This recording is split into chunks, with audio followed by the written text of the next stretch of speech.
Bharatiya Janata party के चुनाव लड़ना है, इसमें कहीं कोई संदेह नहीं है। ये के साथ रहना है, इसमें भी कोई संदेह नहीं है। अब हम लोग कितनी सीटों पर लड़ते हैं, कौन कौन सीटें हैं, उस पर चर्चा चल रहा है फाइनल स्टेज में। नमस्कार, द न्यूज़ हब देख रहे हैं आप और आपके साथ मैं हूं विकास कुमार। देखिए, जल्द ही झारखंड में विधानसभा चुनाव होने वाला है और इसको लेकर के जदयू जो है वो एक्शन मोड में है।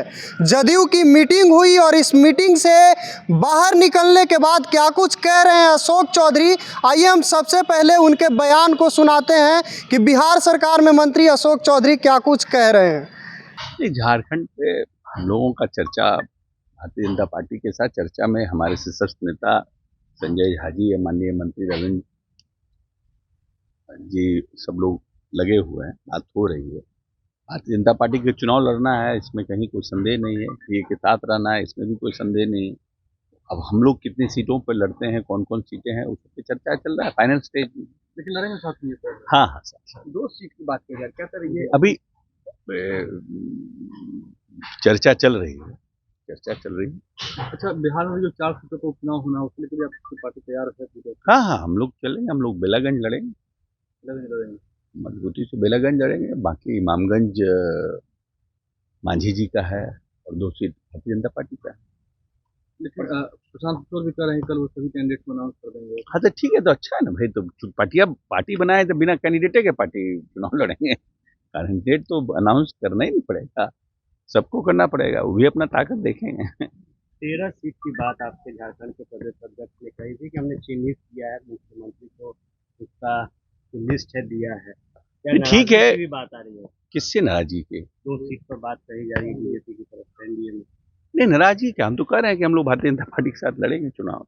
नाराजगी का कहा है? नाराजगी रहता तो हम कहते क्या कि हम भारतीय जनता पार्टी के साथ। 2 सीट जो अगर बीजेपी देती है तो उसी बात हो रही है, आप नतीजे पर मत पहुंचिए।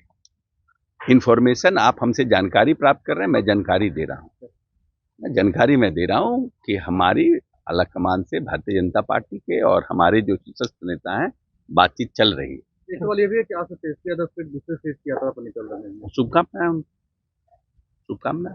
आप लोग अपनी पार्टी को कहाँ रखते हैं? वो भी यात्रा कर रहे हैं, प्रशांत किशोर भी यात्रा कर रहे हैं, तो आप लोग कर चुनाव में पता चलेगा हम कहाँ हैं।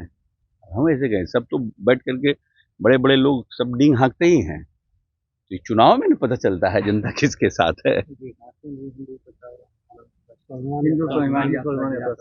देखिए, सबसे बड़ा है, हर एक राजनीतिक दल के लोगों को इंसान होना जरूरी है। हिंदू, मुसलमान, सिख, ईसाई से और जाति से ज्यादा इंसान होना जरूरी है।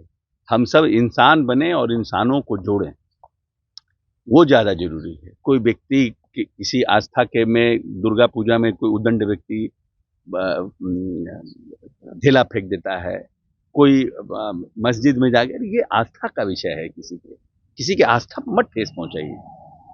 कोई भी इंसान जरूरी है। लोग अपने घर में तोता पालता है, वो बीमार हो जाता है, उसका माँ बाप दादा दादी सब दुखी हो जाता है, और इंसान के साथ ऐसा भेदभाव अच्छा बात थोड़ी है। समाज में आगे बढ़ना है। आज देश जो है, रतन टाटा का डेथ हो गया तो पूरा देश मरमाहत था। क्यों मिल रहा था? वो अच्छे इंसान थे। ये कोई थोड़ी जान रहा है रतन टाटा किस जाति के हैं। इंसान बनना ज्यादा जरूरी है। तो आपने सुना कि अशोक चौधरी का कहना है कि झारखंड में जो विधानसभा का चुनाव होगा उसमें जदयू और भाजपा दोनों साथ ही लड़ेंगे। इसकी पिक्चर पूरी तरह से क्लियर हो चुकी है।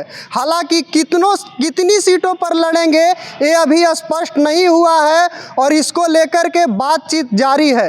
यानी अब पूरी तरह से स्पष्ट है कि जदयू भाजपा झारखंड में साथ ही चुनाव लड़ेंगे। साथ ही तेजस्वी यादव के यात्रा को लेकर भी अशोक चौधरी ने बड़ी बात कही है। उन्होंने शुभकामना दिया है तेजस्वी यादव को यात्रा के लिए और कहा कि चुनाव के समय पता चलेगा कि किसमें कितना है दम। फिलहाल के लिए इतना ही। देखते रहिए द न्यूज़ हब।